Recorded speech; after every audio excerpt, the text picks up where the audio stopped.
What's going on, everybody? Welcome to AWS On Air Sports. My name is Nick Betts. I am a sports enthusiast and a tech novice that works in the marketing department here at AWS. And they somehow gave me my own show to talk about how cloud computing is really impacting the professional sports landscape overall, with things that we all see as fans, such as like next-gen stats, different ways to broadcast, all these cool things that make the sports we love more interactive and more engaging for a modern audience. Today is the episode I'm probably most excited for so far. We're talking to the NHL about how they do things like shot and save analytics and face-off probabilities. I'm super excited to bring in our NHL guests. Being from Colorado, from those of you that have watched the show before, you probably know I'm from Colorado. I grew up with hockey, love cold sports, love the Avs. So I'm pumped to be talking to the NHL today and getting some questions that I've had answered as I'm watching the playoffs and stuff every year. So without further ado, let's bring in our NHL guest, Brant Berglund.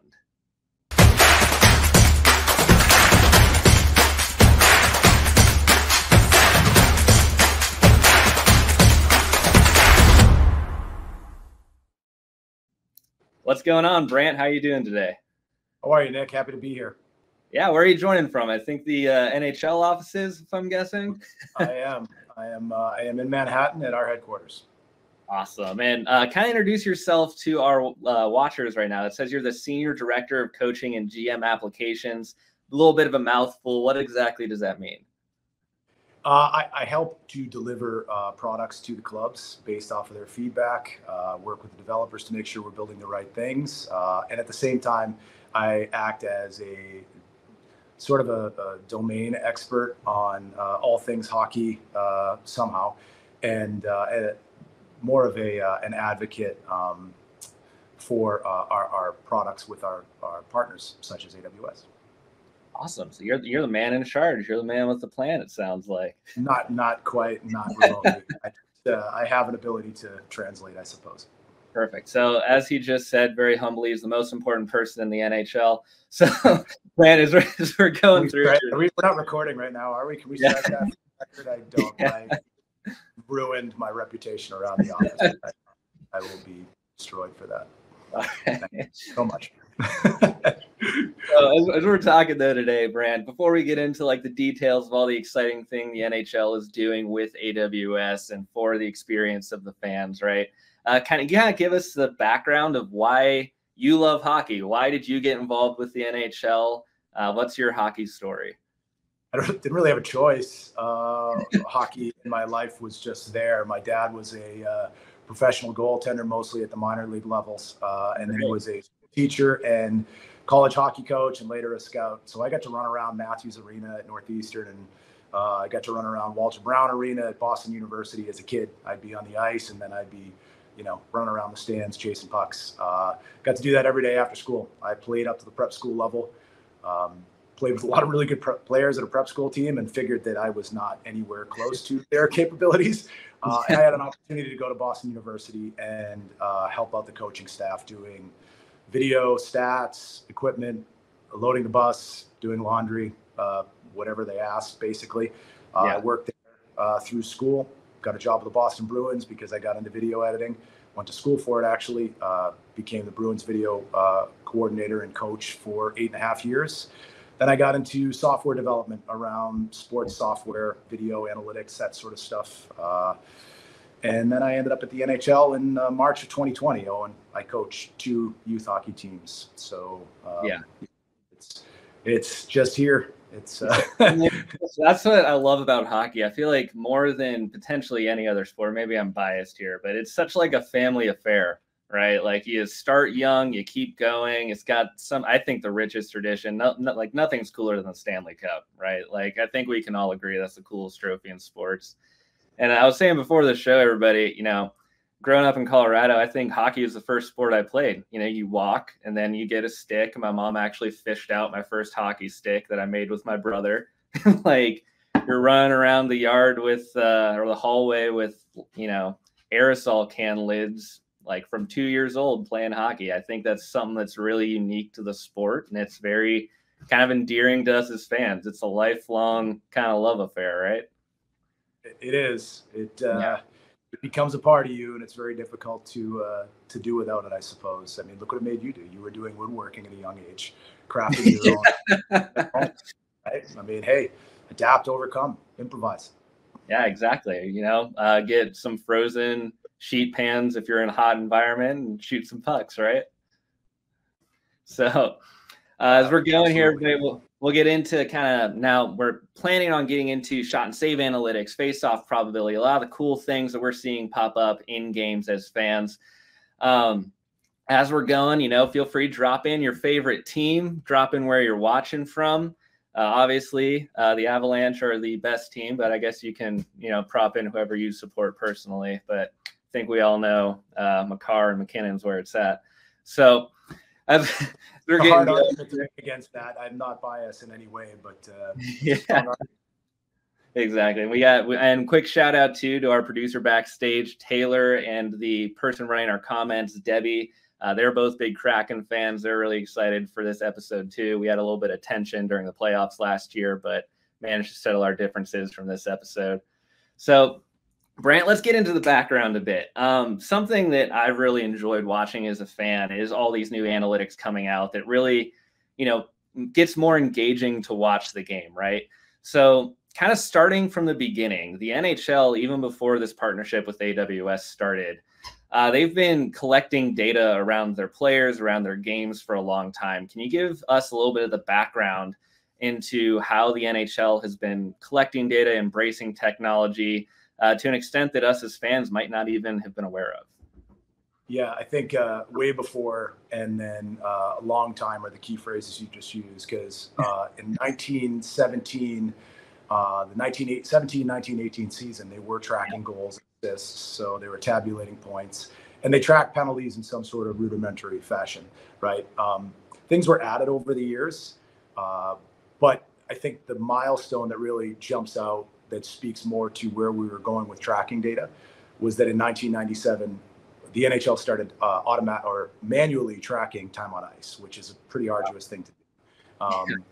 And so we fast forward to 2016, where the World Cup of Hockey happened, and that was the first use of a tracking system by the NHL.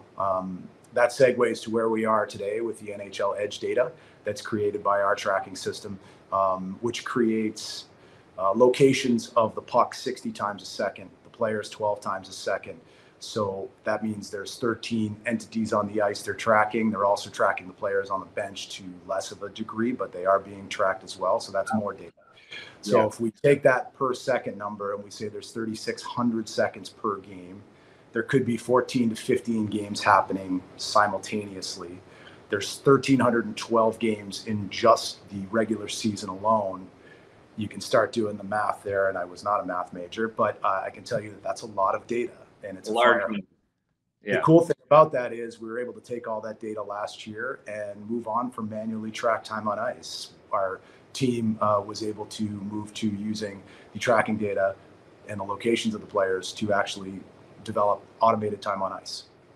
And so that was a major milestone for us to hit last year. Yeah, you know, and it's what struck me talking to you leading up to this show too, with all this stuff that y'all are getting, is I feel like hockey is arguably the fastest sport outside of like NASCAR. But like in terms of tracking the actual people, like, you know, I can barely even get the guys' names out when they're passing the puck between each other. Like, it's got the speed, you know, of basketball, the strategy of soccer, the physicality of football. It's kind of like the best parts of all these sports coming together, and tracking all those different things is really a fire hose. There's so much going on the ice at all times. I think you can add just a pin to that, because we can talk about later on how broadcasting our game is changing. Like you said, there's no sense when you're watching a game on TV to try to keep up with the play from a speaking perspective. It really gives a lot of opportunities to do more with storytelling and data during broadcasts. Absolutely. That's the game that my friends and I used to play in college watching, was let's see if we can everybody, and we did not do well. So props to your broadcasting team. Shout out to all the radio broadcasters out there who actually have to be people's eyes. It's an amazing skill. It's unbelievable. I don't even know how they do it. So getting back to tracking all this data, though, how is it collected? Are players wearing like trackers in their sweaters? Is there something going on in the puck? How does the NHL Edge system actually collect all this data. They are. And my time with the team would tell me I have to once again shout out somebody, and that would be the equipment managers all over the league that help us actually put the tags in the jerseys every night. It's a tag that actually has infrared lights in it. And it goes right above their nameplate. And the puck has the same lights in it. So the camera system we have installed picks up the flashes of the light in the rate that I mentioned before. Gotcha. I thought that was so cool. That's something I didn't know. I was convinced it had to be cameras or something. Like the fact that they're actually wearing trackers is, I think, super cool. Very high, like futuristic to me.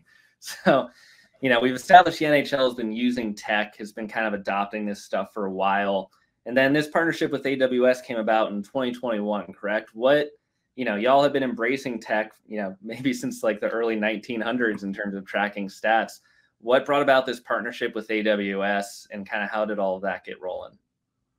Well, based off the numbers I gave you before, I think we can probably agree that there's a number of challenges in actually pulling all of this off, right? And that's just keeping the lights on, so to speak. The operational aspects of it are challenging enough.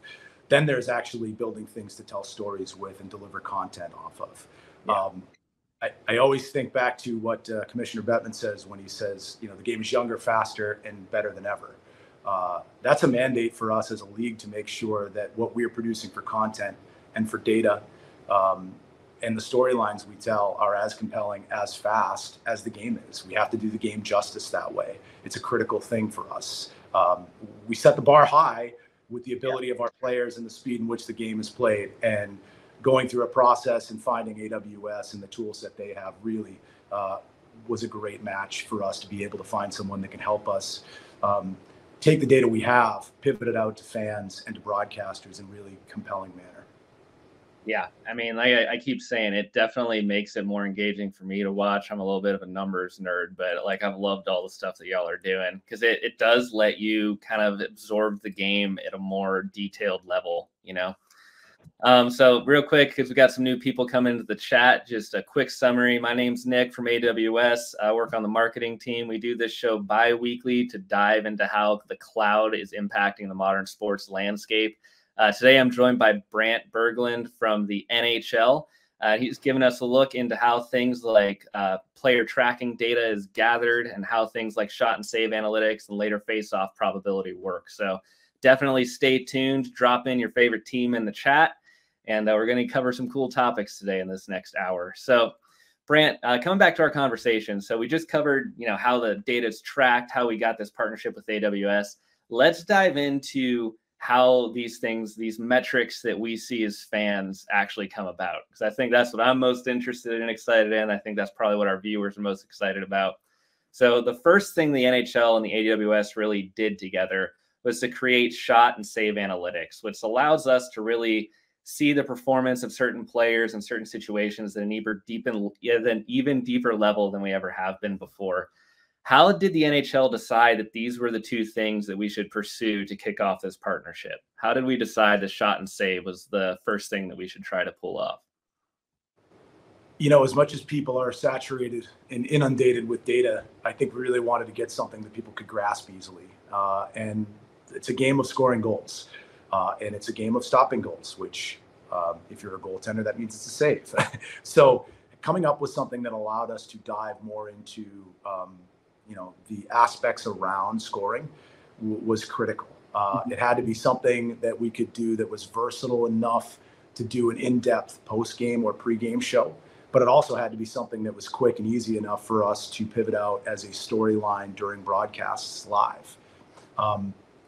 So you can think that shooting percentage and save percentage is something that's just been around forever. But what we really did was we put a lot of parameters on it that broadcasters can do research with quickly. I think the data goes all the way back to 2010 for the shots that we have. And we're able to actually query by player. We're able to query by locations on the ice. We're able to say, what was the score differential?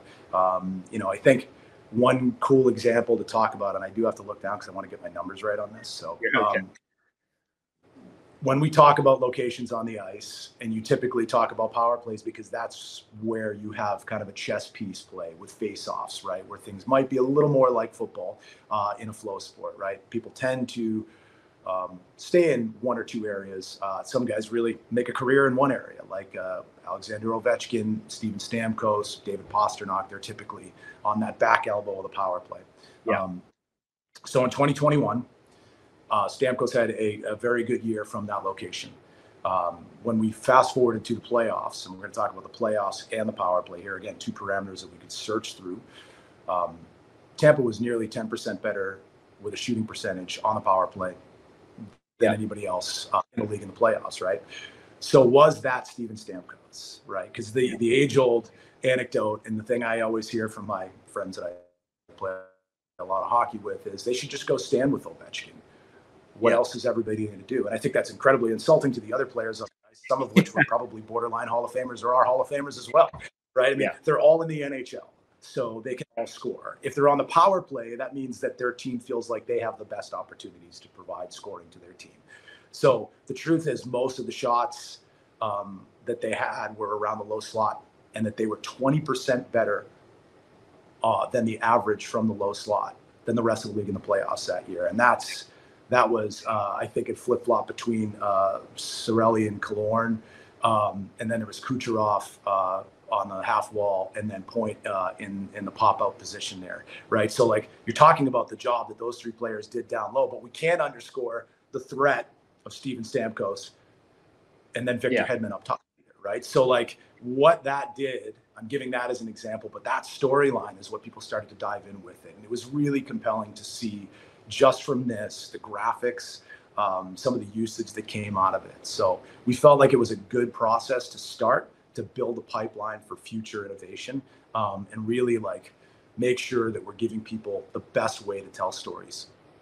Yeah, and it does, like, it, from a fan perspective too, it kind of gives us another way to trash talk a bit, right? Like talking about how good, like, we don't just think that, you know, Stamkos is great from that spot. We've got the data to prove it. And I love looking at it from strategically too, because like you said, it's not like that he's the only guy on the ice. You kind of have to pick your poison, right? Like, do we go after him and his shot percentage and leave everybody else open, or like what's the best way to mitigate that? So I thought those were super cool to see when they first debuted. I remember watching some games and thinking like, man, this is like, it's actually putting numbers to what, you know, I'm trying to see.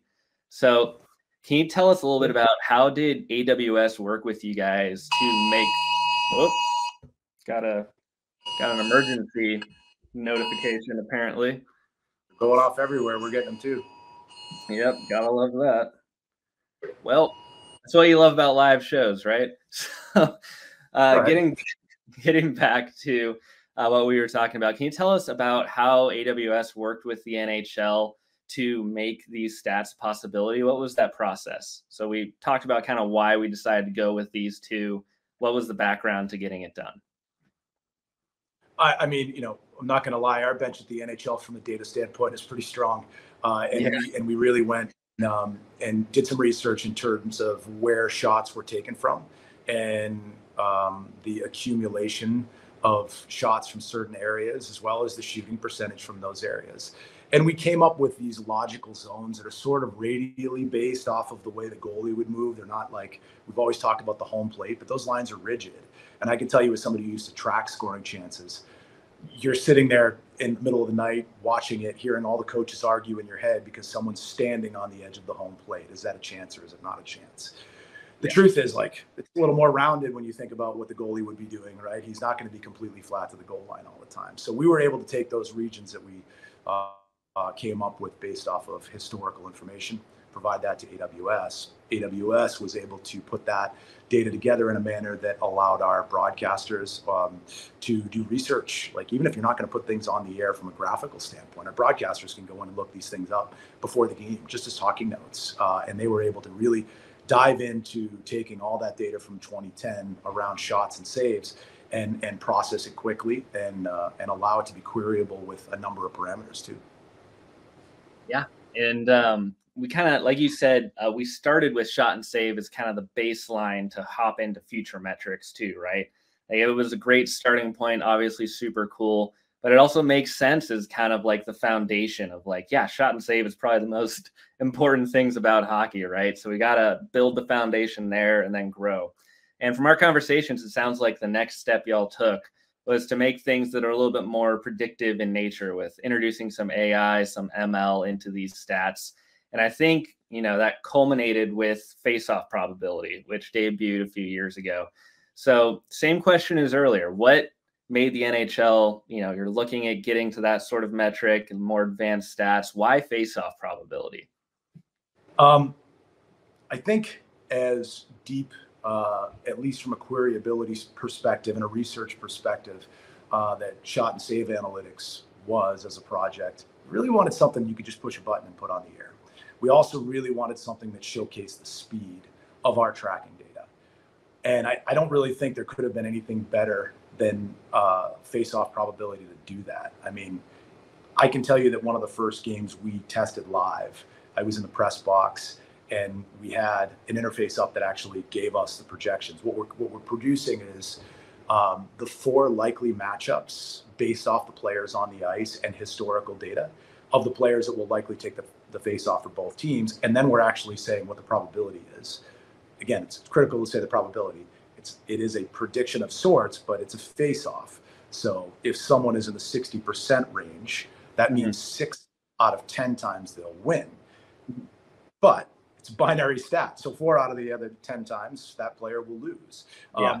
So like sitting upstairs in the press box and watching that unfold and watch a player get thrown out of the draw for an infraction, and then looking down at the interface and seeing that the numbers had already updated before the other player had actually put his stick down was powerful. And I think one of the first renditions of it that ran on the air, one of the broadcasters was like, wow, credit to those guys in the back that are flipping those numbers around so fast. No one's flipping the numbers around. That's the technology that's behind this that AWS put in place off of our NHL Edge data. I think that's really the coolest thing about it. What we do is we look at the location of the ice, the location of the players on the ice, right at the whistle, and we see who's on the ice, and we start producing those probabilities and those matchups. Around the 8-second mark, we start looking more at where the puck is and where the players are moving, so we start to figure out what zone and what dot the faceoff will be located at. Yeah. And once that happens, we start to update the probabilities based off of more location-based data. So you're actually seeing just a smidge of what's being produced, right? You're seeing the final numbers in that matchup, but there's 3 other matchups and they've been accumulating since the whistle blew. Yeah. I think as we were prepping for this show too, we were kind of talking through these use cases. It's incredible to me how quickly this happens and how many different data points y'all take into account. Because there are people jumping on and off the ice. There are so many different people that can take this face off. It's basically got to be updating this stat every, multiple times a second to be able to keep up with what's going on. So and that's the cloud computing that AWS does, right? We're producing the data, you can see it live, but actually think about calculating all those data points. That's really the remarkable thing about it. Yeah, exactly. And again, we got some more people joining just now. Welcome to the show, guys. My name's Nick from AWS. We're here talking with Brant Berglund from the NHL about how cloud computing and AWS is powering a lot of innovations in the NHL. Right now, we're talking about face-off probability, something that I've been super excited to see as a fan and kind of how that works. So Brant, kind of getting back to this then, how did you guys kind of make that switch? Let's look at what has happened with shot and save analytics and then go to being a little bit more predictive, taking all this stuff into account. Like, what was that working process like to get this through the gate? You saying working process is probably the big component with that. Yeah. We had to get to know AWS, and AWS had to get to know us and what our strengths were, where we needed the most help, where they could focus their energies. And I think we learned a lot about the whole AI ML world in our first process and our first product with AWS. The next attempt was actually something that was going to predict a power play and the likelihood of a team scoring on a power play. Makes sense. Building on that. It does. Be really cool, but it didn't vary that much from the number of goals divided by the number of opportunities, which is how we arrive at power play percentages right now. And the other thing is, if you're really trying to provide compelling stuff at critical moments in a broadcast, I can tell you that there's games where there are not a lot of power plays. Face-offs, there are far more frequent. So it became a better idea to actually focus on on faceoffs. Plus, faceoffs are an incredibly dramatic moment in the game, right? I mean, like if we look across sports, one of the reasons why football is so great is there is that second, 2 seconds, 3 seconds before the snap, you know, in a critical game when the hair in the back of your neck stands up. Or baseball, right before the pitch. I mean, like playoff baseball, it seems like that's, you know, one of the big things there is like you're always waiting for that next pitch. And even if you're not a hometown team, even if you're not watching your hometown team in it, you feel that. And we felt like face-off would probably give us the best opportunity to represent that. And you have a moment in a game where coaches have made decisions. They put players on the ice. You can maybe see an alignment in the background and notice that somebody's in a position, and you start to formulate, your brain starts to formulate what can happen. Why not provide shows who has the upper hand here right before the draw to help enhance the drama of it? Yeah, exactly. And, you know, I feel like the face-off overall is a very underrated, like, suspense play, right? Because especially at the end of games, you're getting close, your guys are in the zone, and you get to a face-off at the circle, you know, maybe your guy can shoot from the right really well, and you're like, oh my God, if we just get this done, like we can go to overtime, we can win this game. I remember last year in the playoffs, you know, we had that play where we won the face-off and Makar one-shotted it right into the back of the net, and I was going crazy. The rest of the playoffs, I was like, just put Makar there again, you know, like what's the odds that we can do that again? So I think there have been things done over the years that say statistically the face-off game doesn't correlate with winning, but I'm not going to debate any of that one way or the other. But what I can tell you is decisions are made about face-offs, and they are an incredibly dramatic moment in the game. So why not make them more of a component in our storytelling? Exactly. And I think we actually have a quick video here. Our production staff in the back has it, like explain player face-off probability, what we just talked about. I think that might be kind of cool to watch here. Give fans some visuals as to what we've been discussing. See if we can get that queued up. Part of NHL Edge IQ, powered by AWS. Leveraging AWS technology, face-off probability insights are generated by analyzing real-time data points from NHL Edge puck and player tracking data, paired with over 200,000 face-offs from historical hockey information tracking system data from the past 10 years. There you have it, folks. That's how the NHL got about that face-off probability. That's how it works. And if you're anything like me, it's super fun to watch during games. So I'm curious, we kind of hit on it a little bit earlier. Obviously, this stuff has to happen really quickly in order for it to really be of impact, especially with face-off probability. You've got guys coming on and off the ice. You've got players being thrown out of the circle. You've got different shifts on where players are, what dot it's on, right? So how quickly does all this stuff, like generally speaking, get calculated? Is there like a 2 second latency, a 3, like what's going on there? I mean, I won't give you the actual measurements on the tracking data itself, but you've seen shots taken and you see the shot speed pop up soon after the face-off. That's how quickly the edge data is available. When we talk about face-off probability, we have sub-second latency in the delivery of those matchups. And the probability around those matchups. That's how fast we're able to deliver this data with AWS. It's crazy to me. I know we've got some questions coming in the comments section. That's why I keep glancing over here, everybody, to see what you're talking about. Asking, you know, how it happens, what's going on there. We will have a follow-up segment after Brant here with the AWS team talking about what the data travel path is, how they calculate these things, and get into the nitty-gritty there. But the fact that it's sub-second, I know I'm a hockey person. I got numbers. I like numbers. I use numbers, but pathways. I can tell you routes for power play breakouts. I can tell you things of that nature. But I'll let Andrew handle all that other stuff. Yeah, I mean, it's crazy to think that it is sub-second latency that we're able to generate that stuff, because you're talking about all those different variables coming in at once and changing every 10 times a second, and we're still able to account for all that. Kind of blows my mind. But getting back to the fan experience, I know that's been a big thing the NHL has been focusing on, obviously, with all of these metrics. What has the impact to the broadcast and the fans been? How have things been elevated by the introduction of these stats? You hinted at it earlier, talking about how broadcasters are able to paint a different story, paint a more detailed story. What's the process there?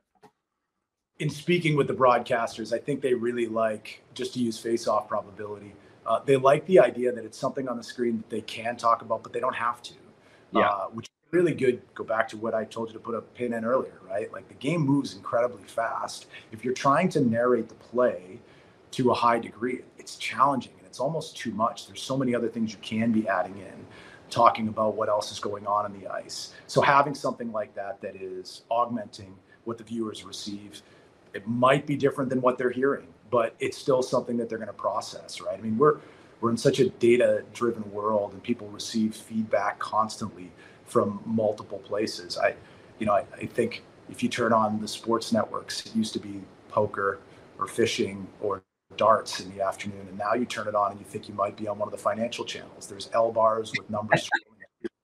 People are processing and listening all the time. So, I think having the broadcasters have the ability to reference something that is eye-catching, or the idea is to like start a conversation for our talent. We have such talented broadcasters all over the league.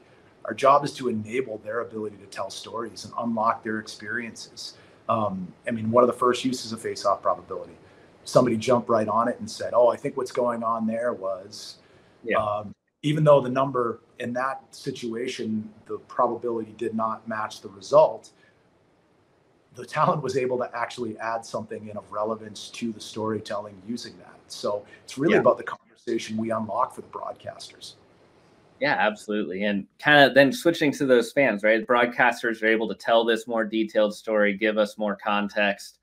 What has been the reaction and the reception from fans? I know you and I are both numbers nerds. You'd think that all these extra numbers would help me with my fantasy teams, but it does not. But like, how are fans reacting to having this stuff on the broadcast besides numbers guys like me?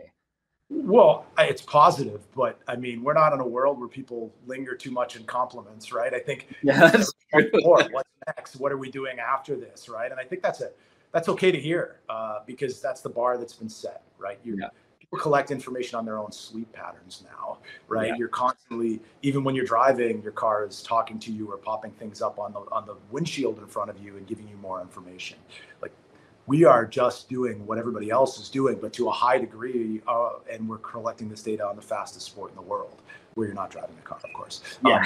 So go back to what you said earlier. I think that's really, our game is so talented, and it's changing all the time with even more ability. And I feel like it's faster than ever, and visually. And so you can really tell that the margin between goodness and greatness, to coin a phrase, I guess, for teams and players is so small now. Yeah. But we're now providing the data to maybe tell that story, right? We know how fast actually is. Yeah. And it's like, is it the top skating speed or is it speed bursts? Because that's different, right? What about situationally? How fast can a defenseman go chase down a loose puck in the penalty kill in the corner? I mean, that's a different type of speed totally than somebody carrying the puck up the ice. Being able to kind of split this out and start to really dive into it. We're in the beginning with this. And I think all of this helps us relate to our existing fans. It really helps us tell stories for them. But at the same time, when you're able to jump into a sport that you might be new to, and they're telling you more and more about the details behind it and giving you referential awareness to things that you're like miles per hour, right? I mean, like understanding the speed of the game itself is something that really helps us relate to new fans. Yeah, and I think you really hit the nail on the head there. Like, it's gone from a game of seconds to a game of milliseconds, right? Like, the difference is so small now. Like, the greatest players now versus the greatest players 50 years ago, it's a huge step up in like the competition between them. What is elite versus very good? And like, these stats tell that story in a way that old stats like shots on goal and time on ice just wouldn't suffice to tell, right? Like, what is the difference between a McKinnon and a McDavid and all these guys? It's very minuscule, and having this extra layer really helps tell that story. The greatest hockey, it's the greatest league in the world, talent-wise, right? I mean, Sean Thornton, when I was in Boston, answered a question for a reporter one time, and he was a pretty affable guy, and I think the reporter appreciated it, but someone made a comment about goal scoring and how the Merlot line, as it was called, that he was on, was doing a pretty good job at chipping in on the scoring. And Sean deadpan and was like, "Yeah, well, we play in the NHL." And the reporter kind of realized and laughed afterwards, and Sean laughed too. But I think that's an incredibly important distinction, right? Yeah. And now the league is younger. Like, you know, your players, you're developing players on the fly. You're getting players in at younger ages. And I mean, the data really helps to tell the difference between the younger player and the older player, and the strengths and I don't want to say weaknesses, but disadvantages in both those categories. Yeah, super cool. I know we're kind of wrapping up your segment here. I wanted to ask you one more thing before you go, and we bring in Andrew to talk about kind of how all of this stuff actually happens, how we're able to deliver these, final stats and metrics. What's something you're most excited about? So we've talked about what we've done so far with the NHL and its kind of century-long adoption of technology and trying to keep up with this next generation of players. What has you most excited looking forward when it comes to technology in the NHL? I'll be glib, I suppose. I'm excited to move on from zone time. Okay. Zone time is like our base level stat to track, territorial advantage. What I don't like about it is that there is nothing that differentiates from Cale Makar pulling a puck out of the neutral zone in full control, looking to make a play up ice, but he's standing inside his own blue line. Yeah. And that's a knock in the statistic category of zone time, because now that's clicking up for the defensive zone time for the Avs. But there's nothing that says he doesn't have the puck. There's nothing that says it's different than when an opponent has the puck below the dots in the defensive zone for the Avs, right?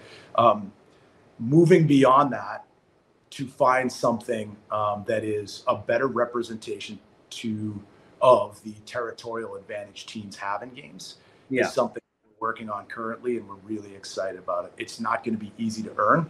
It's going to be something that is earned and accrued with, I will say, a stronger territorial advantage than where the puck is. So that's one project. The other one that is out for people to check out in some of our work we did last year is opportunity analysis. Opportunity analysis is really the shot and save analytics taken to a whole different level, where we're actually using 25 to 30 features in the machine learning world to analyze and give us a projected goal rate on every shot attempt. So we're going to give you the real world data that says the location in which the puck crossed the blue line, as well as what the goalie's angle was at the point of release. Yeah. We're going to tell you how much the goalie's angle had changed over the last quarter of a second leading up to the point of release. We can tell you the speed of the puck and how much it varied in the 5 seconds or 2 seconds leading up to the shot. All of that builds a projected goal rate that is actually based on tracking data and not proxies like a lot of the expected goal rates are now. So we're going to tell you what the projected goal rate is. We're going to tell you why the projected goal rate is what it is. But then at the same time, you're able to almost do a quick tail of the tape on every shot off of these really in-depth features. That is so exciting for me as a hockey lifer. But again, you talk about, really educating new fans and giving broadcasters more to talk about. I've heard it since I've got here from broadcaster friends. It's like, I hate having to say that's about a 60-foot shot right after it happens. They want to actually know. And that's such a basic thing that we can provide right now. But what is the distance from the middle, and what is the distance from the goal line, and how much does that actually impact the projected goal rate overall? And what counters those things that are sort of traditional logic around opportunity analysis? We should probably have a whole different segment just on that because I was gonna say, come back on the show, we can dive into it even more. It sounds really exciting. I'm excited to see opportunity analysis in action, and that whole thing about zone time has me excited too. I hope that gets rolling here soon. So apologies to zone time. It's been okay. But I think you've had a good run, but it's just time, But Brant, thank you so much for joining us. I know you have to leave, but it's been great talking to you. You've given us a lot of really cool insights into what's going on with the NHL. Hopefully we can have you back at some time and dive, like I said, into this opportunity analysis stuff, have the conversation around that stat. But thank you for taking the time to join us today. Everybody stay tuned. We're going to bring in Andrew in a second to talk about how all of this stuff actually happens. But Brant, thank you for taking the time today. Thanks, Nick. I get to tell my kids I'm on Twitch now. That's there you're earning some street cred. That's great.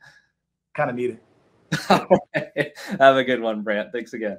Thanks, Nick. All right, everybody. Well, that was Brant from the NHL. I definitely learned a lot of cool things. I hope you guys did too. Keep on dropping your favorite teams in the chat. We're going to bring in Andrew here in a second to talk about how things like shot and save analytics actually work, how we're able to create that stuff, and how long it takes for it to happen. So before we do that, though, I'd like to shout out the survey that we asked that you all take. Basically, just tell us how you're liking the show. Tell us what you want to see. We do this sports show every other week on Wednesdays. We're talking to different leagues. We've talked to the Bundesliga. We've talked to NASCAR. We're talking to the NHL today. We're talking to the NFL next time. We've got some really exciting episodes coming up, but we want to hear what you guys want to see. If you want to see more NHL content, if you want to see Brant come back and talk about opportunity analysis, let us know. It takes about 5 minutes max, and the first 50 respondents will get $10 in AWS credits to try out all these services Andrew's about to tell us about. So without further ado, let's bring in the tech expert here, Andrew.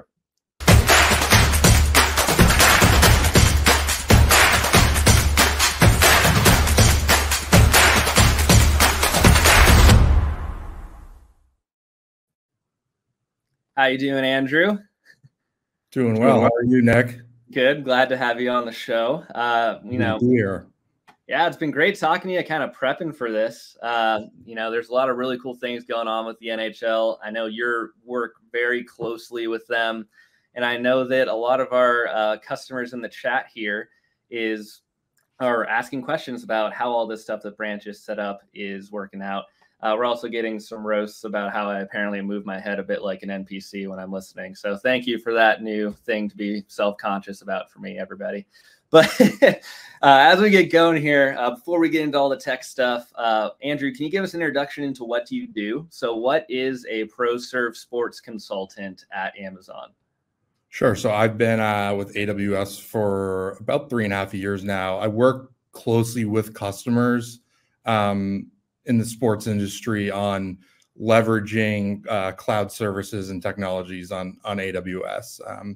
A lot of work with the NHL, broadcast video workloads, and the case of the NHL doing a lot with data and analytics at NHL Edge IQ. So yeah, really the optimization of using cloud to not only move and migrate your workloads to AWS, but also to help these customers, leagues, teams on doing more and innovating and using our services for that innovation. Yeah, and hearing the breadth of which these are being used too. I know we had some questions in the chat we weren't quite able to get to with Brant about broadcasters using them, fans using them, or players using these stats, or teams using these stats for strategies. I know that's something that Brandon told me, teams are looking at and asking for. Right now, the NHL is hyper-focused on making sure the fan experience and the broadcast experience is as amazing as possible. And I think that is really coming through. Like, just speaking from a fan perspective, the stuff that y'all are doing together is fantastic to see and definitely creates a better storyline to follow. So kind of the same thing I asked Brant, though. What's your hockey story? We talked about it's a family affair. I feel like I haven't met a single hockey fan that's not extraordinarily passionate about the sport.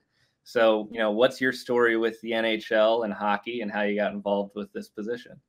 So I would say from a young age in general, I was always very into sports, whether I was playing or watching, avid sports fan, like I said, still play some in my free time. But I think from there, when I realized I wasn't good enough to play a sport in college, I went the broadcast journalism route at Syracuse University, thinking I was going to maybe be on air, and the most on-air exposure I've had since I've graduated is here with you. So you know what? You were right, though. You're on air. You're on air on AWS on air. Right? I didn't even mean to do that, but anyway. So all about here, right? After I graduated, I knew I wanted to work in sports and broadcast more on the behind the scenes business side of things. So I worked for MLB and NHL networks in the media services department. really for all the 2010s, and really not only leaned in a lot to the technology, a lot of technological innovation in the 2010s in this industry, but also really got a much better understanding of broadcast and consumption, and telling those stories, and engaging with fans, and how to put together the best production or story or show as possible. So I was really, it was a great experience to learn both the technology but also the content side. And so I then continue my career here at AWS, where again I've been able to do both, lean into the technology, but also I understand the content and the storytelling, and how the behind the scenes production of how all that comes to life. So I feel like a lot of the customers that I work with, that's who I was, in my prior job and position. So, using my experience, but also the technology that I've been leaning into at AWS to help, customers, and working with the NHL has been awesome. NHL Edge IQ is a really fun and cool project to work on. Also, some video workflows that I work on with them as well. So it's all really fun stuff. Yeah, your experience too is very unique so far, and the guests we've had on the show. And like, you've kind of been in the sports world basically your whole career, and I think you've actually won some awards from AWS too with some of the work you've done with the NHL. Oh, look, you're blushing, everybody, But Andrew knows his stuff, which is why I'm really excited to dive into this with him. For everybody watching and just joining, just a quick summary. We're talking to Andrew here. We do this show, AWS On Air Sports, every other week, diving into how different professional leagues around the world are embracing cloud technology, and it's leading to some really cool new things within their sports. Like, you talk about the NHL's edge and player tracking data, you talk about NFL's next gen stats, you talk about F1's fan experiences and NASCAR's apps and all of this cool stuff, where we're seeing leagues give fans a deeper inside access into what's going on with their sport. So today we're talking about the NHL. We just got off the line with Brant Berglund directly from their league offices. If you missed that segment, you can rewatch it here on Twitch or LinkedIn, wherever you're watching from, or check out our YouTube channel. We upload new content every week based on the previous week's live shows, so you should see that coming up. But right now we're with Andrew. He's kind of the go-between between AWS and the NHL. He's the man with the plan. So we're going to talk about how AWS was able to make all these things a reality. And specifically, we're going to talk about how we were able to create shot and save analytics, and how we were able to create face-off probability. We heard the kind of use cases and the history behind it from the NHL. Now we're going to get into some of the tech stuff and hopefully show you guys how cool cloud computing is and all these cool use cases. So that's what we're going to be doing for the next half hour or so here. So Andrew, let's get right into it. I kind of want to jump right into those use cases. So we're talking shot and save analytics. Can you kind of tell us, we heard how that came about, why the NHL decided to do that from Brant. What did that process look like from our side? So like, what was the problem? How did we solve for it? And then can you kind of tell us how that data is created? They've got the sensor in the sweater. How does it get on the screen?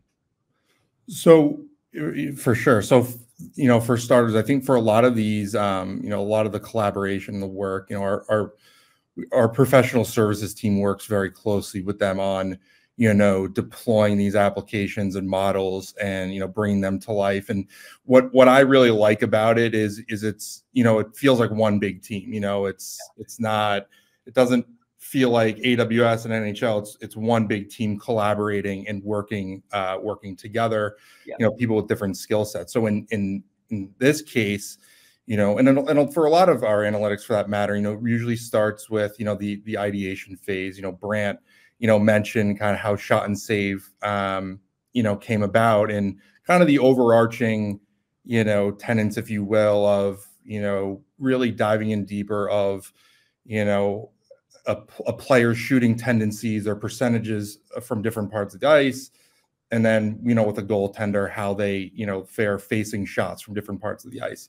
Yeah. So once that idea is really defined, you know, let's keep peeling back the onion, you know, really defining, okay, we know what we want to do, but what are the parameters in there? What are the different components of shot and save that we want to define and use in that application to bring that analytic to life? And I think in this case, you know, let me back up for a minute. I know Brant mentioned it before, you know, when we talk about the data, you know, so the NHL has their hockey information tracking system, which is all, you know, historical, statistic information and data. HITS system, right? Just to save your Yep, thank you. Very appropriately acronymed there. Yep. System, So they have the HITS data, and then the puck and player tracking data, which Brant also discussed, which, you know, has the sensors in the puck and player sweaters to really, you know, use for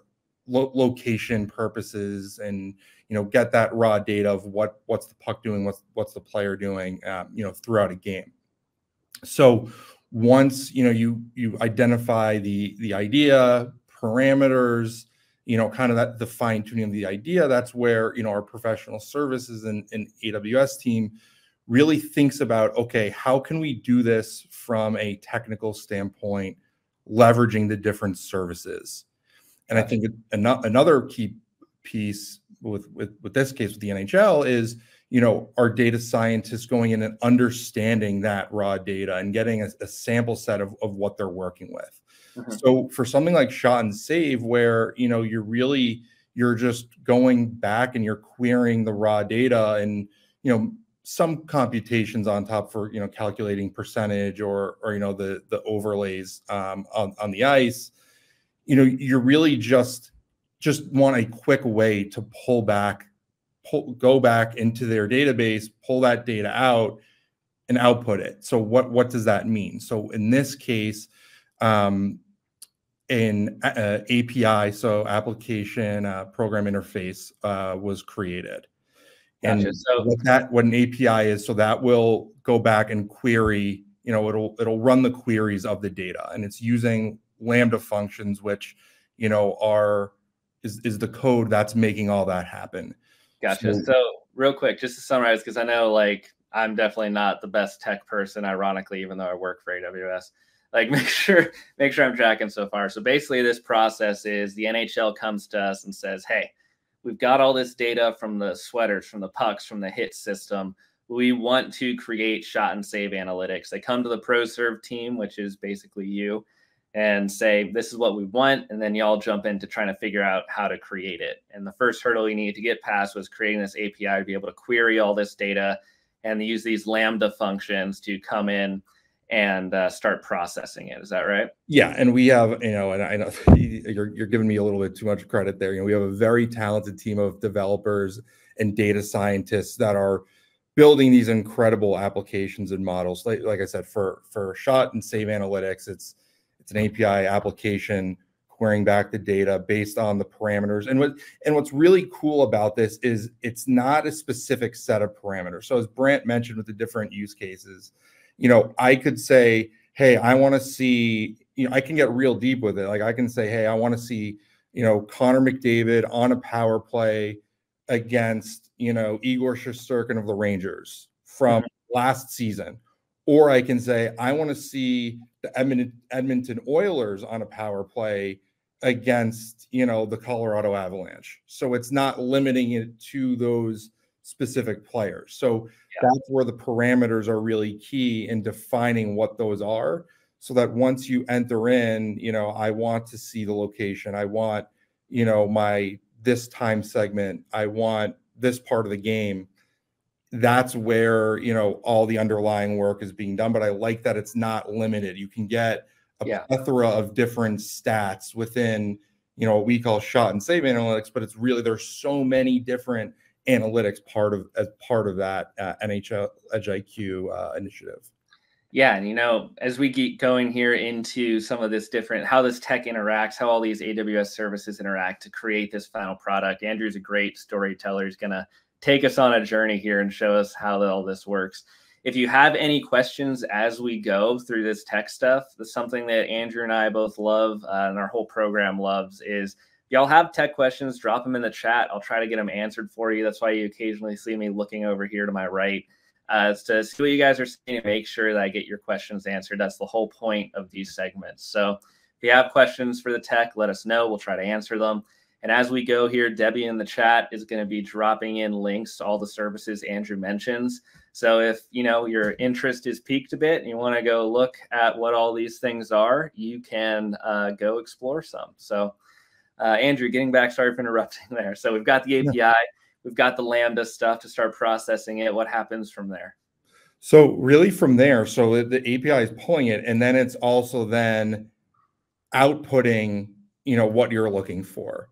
So if you say, I want to see, to go back to McDavid, I want to see all of, McDavid, his shooting percentage on Igor Shesterkin, it will then output, show you how many shots he's had, show you how many goals he's had, and then show you that shooting percentage. And it'll also show you the different points on the ice where he's shooting from or, executing the goal from. All right, awesome. And what's the process or the journey that the data takes to be able to generate that stuff? So is it purely just here's the API, here's the Lambda to pull it out, and then that's it? Or is there anything else going on to calculate how all that data comes together to create these analytics? Yeah, I think for shot and save, and like what Brant said, I mean, really you're diving deeper in, shots, save, and getting more granular with it, really getting into more, more little points of it and really breaking it down further. So it's really just, again, from quick summary, ideating with the NHL, defining those parameters, collaborating, building the architecture, what that looks like from, the services level, and also, testing that model and refining it and making sure that, it's aligned. And, where I'll come in is, since I can put my former broadcast hat on, is actually use the model and pretend I'm a producer and I want to, figure out that example. I want to get my McDavid stats. I can go in and I can do it, and I can retrieve that data. So, hits data getting pulled from the API is calling on the hits data using the Lambda functions and then outputting it for, folks to use. Gotcha. So we got a quick question from the chat following up here from Robert Tables. Hopefully I pronounced all these usernames correctly, but he wants to know, were there any challenges in creating this initial shot and save analytic, being the first thing we worked with the NHL, and what were some of the problems we had to solve for? Was there anything that made us change our initial, were we using a different service than Lambda at first? How did, what did we have to do, any problem or troubleshooting?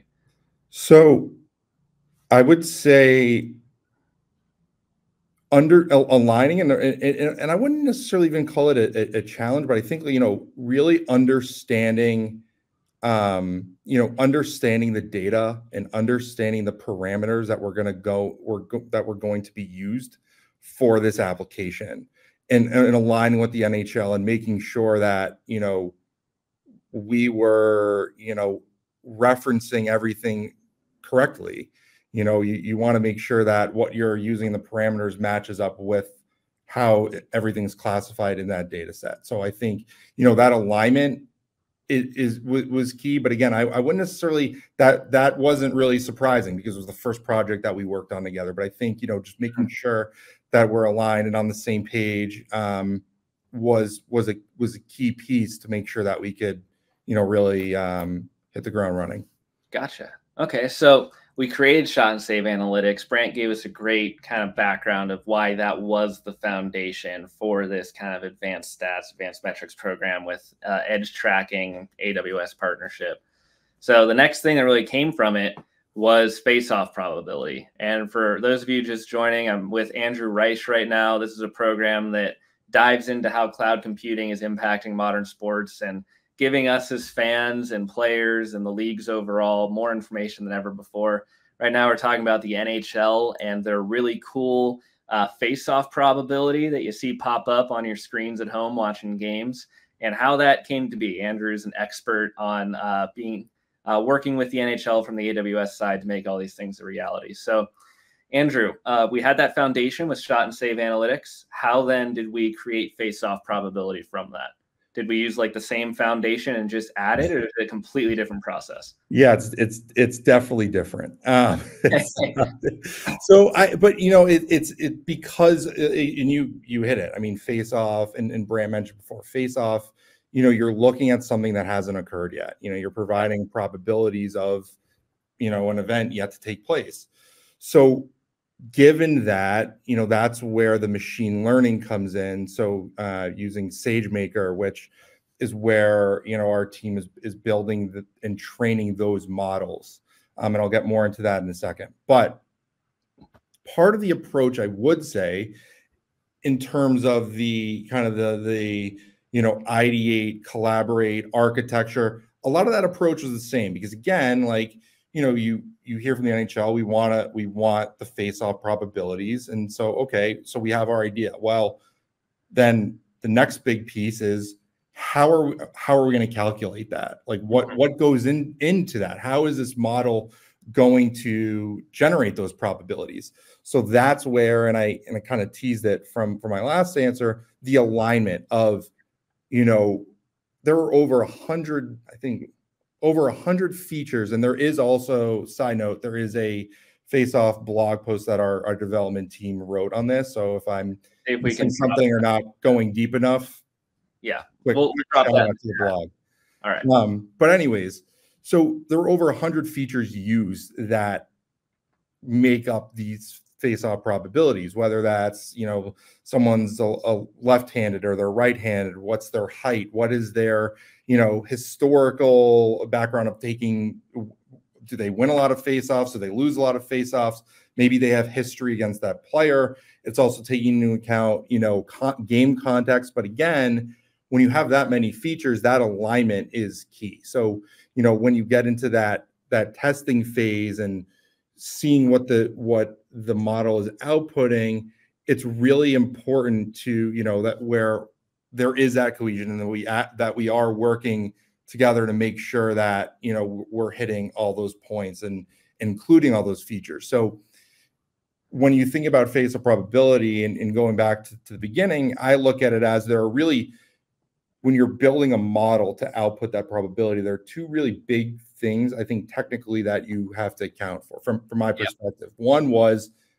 who is taking the face-off, because yeah, you and I, Nick, we could be watching a face-off and we can tell you who is taking the face-off. But if you want to produce probability, you and I can't calculate that probability. Yeah, we can, I don't know, McDavid versus you know, McKinnon, who's going to win? I don't know. I mean, obviously, I think McKinnon will, but I don't know. So, but that's where, so the who, that's where that part of the process is relying on that puck and player tracking PPT data to take that data stream from the pucks, from the player sweaters.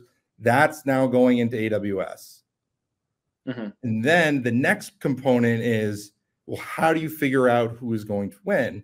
That's what I mentioned before, where that's taking all the historical, the hits data to, you know, using that historical data to generate generate those probabilities of, you know, who has the better chance of winning this face-off. So you're looking at like who's on the ice in that moment. And also let's pull from this historical API of like, this is their previous metrics. So it's pulling from two data sources at once. Correct. So you, and that's where, you know, so we're using, as I mentioned, so SageMaker, which is, you know, using that historical data to output those probabilities. So real quick, what is SageMaker? So it's a machine learning service that's, again, taking, you know, from training the model, you're taking the historical data to output something, you know, like these probabilities for something that hasn't occurred yet. Gotcha. And real quick, we had a quick question as a follow-up. We're creating our own APIs to create these models. Is that what's going on? AWS have their own API to create models for tracking all this stuff. I think that's the case, right? We have a AWS API. Yeah, and yeah, so AWS API, but for this, so for shot and save, it's leveraging the API. For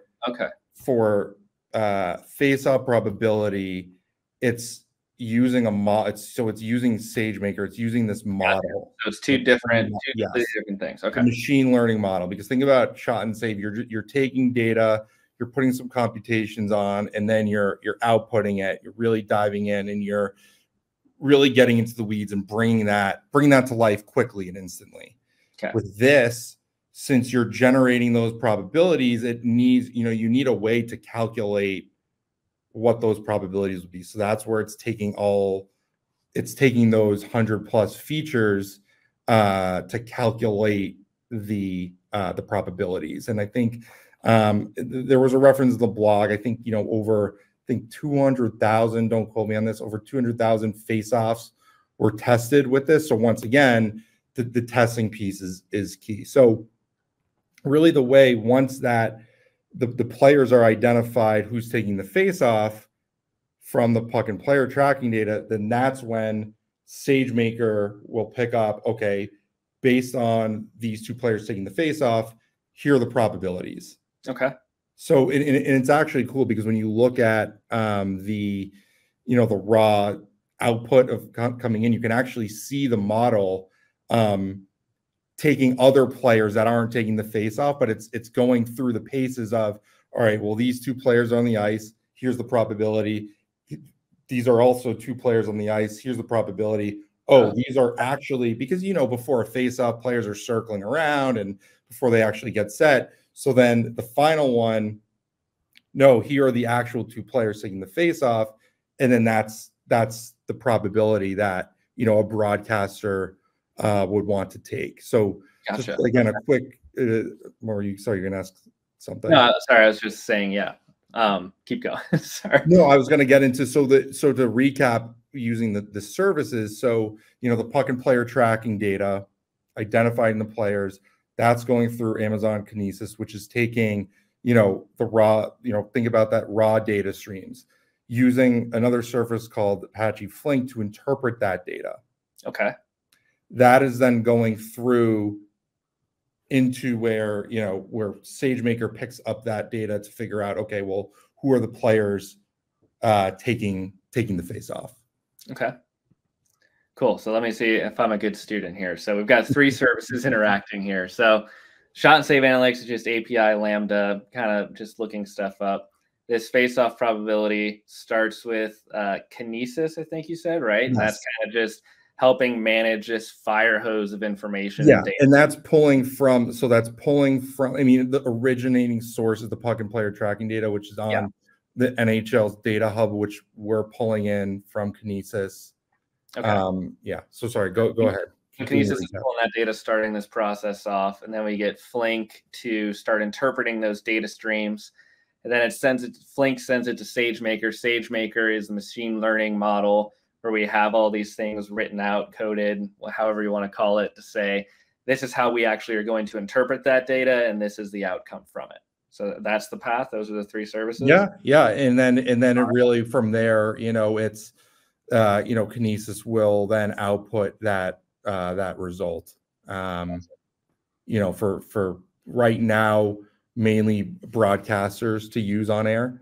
But yeah, and there are some other services, like Lambda's used for, for game scheduling and, pushing that process along. There's a lot of other little services. I'm just trying to focus on the main ones here, but, so that, and again, I did not build these, just also want to throw that out, but, was heavily involved in the process, and also to, helping to, bring these stories to life, being able to work closely with the developers to really understand the tech, help test. And, same here with Face Off, I was going through and pulling all the data and saying, well, maybe we should output it a little bit differently for the broadcasters, and also helping, working with Brant to work with some of the broadcasters to, how do they best leverage that data for on-air storytelling? Because the cool thing about face-off probability is, even though,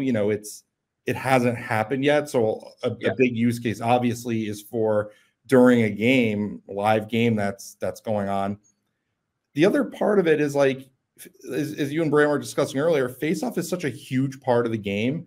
So we spoke with some broadcasters on why not use this as a way to just discuss face-offs and do a full breakdown of it or provide further analysis. So if there was a key face-off in a game that led to a goal in overtime, why not show, here's what the face-off probability was going into it, here's what happened, and let's let the experts, let's let the former players and the analysts, let them talk about why was the probability what it was, and why was the outcome what it was, and let them, from their experience, let them tell the viewer what they see and provide their own spin on it. That's why I also really like working on this stuff, because it's cool to see how, you know, we can look at it one way and then you give it to an analyst and they pick up something a little bit different. And that's where I also believe that, you know, you've got the analytics and you've got the eye test. I think they can coexist. Some people say, oh, you either love the analytics or, you know, ignore them altogether. I think they can coexist, because ultimately people in baseball are getting very angry right now. Well, I don't want to go there, but no, but I think it's, you know, we've noticed from talking with broadcasters that, you know, you give them the stat and you give them the analytics, and then, you know, they observe something much differently from their experience. You know, working with, you know, former players, writing some articles, I think those will be referenced, but there were really some great articles and segments that were done on, you know, face-off probability and some of our other NHL Edge IQ analytics. Again, starting with the stat, starting with the NHL Edge IQ analytic, and then letting the analysts put their spin on it. Gotcha.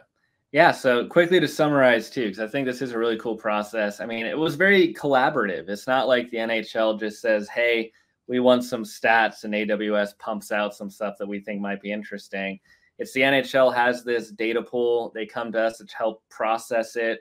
Then we do, you know, work with the NHL directly. We work with the broadcasters who are going to be using it. The NHL gets fan input, figure out, you know, what's going to be a good experience for the fans. And then we come out with this final product. And it sounds like there's a bunch of different services interacting on this with AWS, right? For this face-off probability, you've got Kinesis and Flink and SageMaker and some other stuff, you know, working in the background to make that happen. But those are the three main ones. Yeah. And it's like, you know, I want to shout out our AWS team as a whole, kind of overall too. Like, this process is not just unique to the NHL or to our sports program. Like, these are the things that, you know, our engineers and our pro serve teams and everything else is doing every day, is working collaboratively with customers to figure out solutions for this. And if we can do that with the NHL, pulling all this data every second and coming up with real time almost outputs, like, it's kind of crazy to think about other applications too. Yeah, and I also love, you know, the NHL really is looking to, you know, to innovate and really lean in. So to your point about the collaboration, you know, these working sessions that we have with them truly are, you know, again, from the ideation piece all the way to the broadcast adoption piece, and, you know, helping bring these stories to life. Like, it is such, you know, a great you know, team dynamic. And you know, they have a very talented group of, you know, data scientists and their stats team, and, you know, subject matter experts that really, you know, again, they know all this inside and out. So I feel like it's just really a great collaboration, you know, and working together. Awesome. Well, you know, I know we kind of need to wrap up here, but Andrew, thank you so much for kind of giving us all that background information, giving us an idea of what services are really interacting with each other to make these stats possible. If anybody's just catching the tail end of this, today we were talking with the NHL about why things like face-off probability and shot and save analytics were created, how they're being used, and then how they work here with Andrew. So if you haven't watched the full episode, you can go watch on our just playback on LinkedIn or Twitch, or you can subscribe to our YouTube channel where we upload last week's episodes every week, because we you know, edit some stuff and all that fun stuff. But thank you for joining us, Andrew. Before you go, you know, we got the season starting here in a few days, what are you most excited for? I mean, I am a Rangers fan, so hoping for a better season out of them. But no, I mean, I think Brand mentioned it before. I think the NHL just has such great star power right now, and just such exciting young talent that I think just who's going to be the next Jack Hughes this year, or will somebody take a leap like David Pastrnak did? I think it's in the beauty of the NHL is once the Stanley Cup playoffs roll around, and all bets are off. It makes me nervous. Like the Bruins were one of the, if not the best regular season team of all time, and then they lose in the first round of the Stanley Cup playoffs to the Panthers, and then the Panthers go to the Stanley Cup finals. I mean, you don't. Yeah. And same with the Golden Knight. I mean, they were an expansion team just 4 or 5 years ago, and now they're winning the cup. So it's just the Kraken were great. It's so exciting. It makes me more nervous than any other sport because I love my abs. But like you said, when you get to that playoff, you're like, ugh, the parity in the league, especially at that level when you get to the Stanley Cup playoffs, is just crazy. But I'm super excited to see how the season plays out. I'm excited to see these analytics and these face-off probabilities and hopefully have a little bit more context into what's going on behind the scenes. So thank you so much for joining us today, Andrew. I appreciate your time.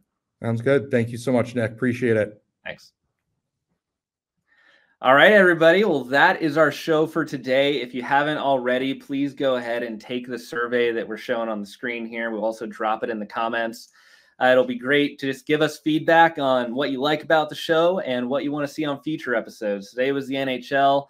We've also done NASCAR and the Bundesliga so far. In 2 weeks, we're going to be talking to the NFL and the Next Gen Stats team. So that should be another exciting episode. We're airing these every other Wednesday. So please keep tuning in and learning more about how all these different sports are using cloud computing to really drive athletics forward. So I encourage you to check out the services we linked today that Andrew mentioned. They're kind of fun to just kind of play around with. If you take this survey, you'll get $10 in AWS credits if you're one of the first 50 respondents. Go in and try out some of the stuff we were talking about today. But shout out again to Debbie in the comments and Taylor producing the show behind the scenes. Thank you to Brand and Andrew in the NHL for making this show possible this week. And we'll see you in 2 weeks. Thanks for tuning in, everybody.